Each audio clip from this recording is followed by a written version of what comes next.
بسم اللہ الرحمن الرحیم۔ السلام علیکم ناظرین، دلچسپ و عجیب ویڈیوز کی سیریز میں آپ کو خوش آمدید کہتے ہیں۔ ناظرین، کہکشاں کسے کہتے ہیں؟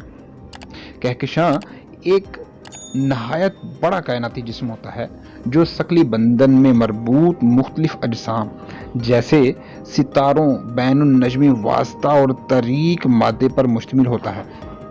سائنسدانوں اور ماہرین نجوم نے کہکشاں کو کائنات کے جزیروں سے تشبیہ دی ہے۔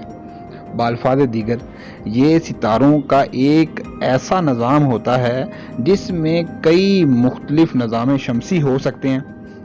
حیات دانوں کا اندازہ ہے کہ اس میں 1 کروڑ ستاروں تک کی گنجائش ہو سکتی ہے۔ انڈرومیڈا ہمارے سے قریب ترین کہکشاں ہے۔ یہ 20 لاکھ نوری سال کے فاصلے پر واقع ہے۔ 1 نوری سال کتنا ہوتا ہے، اس کے ریلیٹڈ ہماری ویڈیو کا لنک آپ کو ڈسکرپشن میں مل جائے گا۔ NGC 4414 ایک کہکشاں ہے جو زمین سے 56,000 نوری سال کے فاصلے پر ہے۔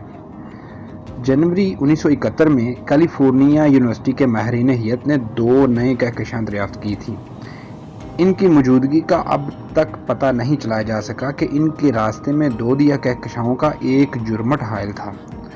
زمین سے ان کا فاصلہ 9 لاکھ نوری سال ہے۔ 1989 میں امریکہ کے ماہرین فلکیات نے ہائیڈروجن کا بنا ہوا عظیم بادل دریافت کیا تھا جو کہکشاں بننے کے آخری مراحل میں تھا۔ اس دریافت سے یہ پتہ چلا کہ کائنات میں مادے کا تغیر موجود ہے اور کہکشائیں بننے کا عمل ابھی بھی جاری ہے۔ اس سے یہ نظریہ بھی غلط ثابت ہوتا ہے کہ کائنات روز ازل سے مکمل ہے، بلکہ یہ عمل ہر لمحہ جاری ہے۔ مشاہداتی کائنات میں تقریباً 170 بلین کہکشائیں موجود ہو سکتی ہیں، جو آپ کے تمام اندازوں سے بھی کئی گنا زیادہ بڑی ہیں۔ تو کیسی لگی آپ کو ہماری یہ دلچسپ و عجیب ویڈیو؟ اپنی قیمتی رائے کا اظہار ضرور کیجیے گا۔ اپنا اور اپنے عزیز و اقارب کا خیال رکھیے گا۔ اللہ حافظ۔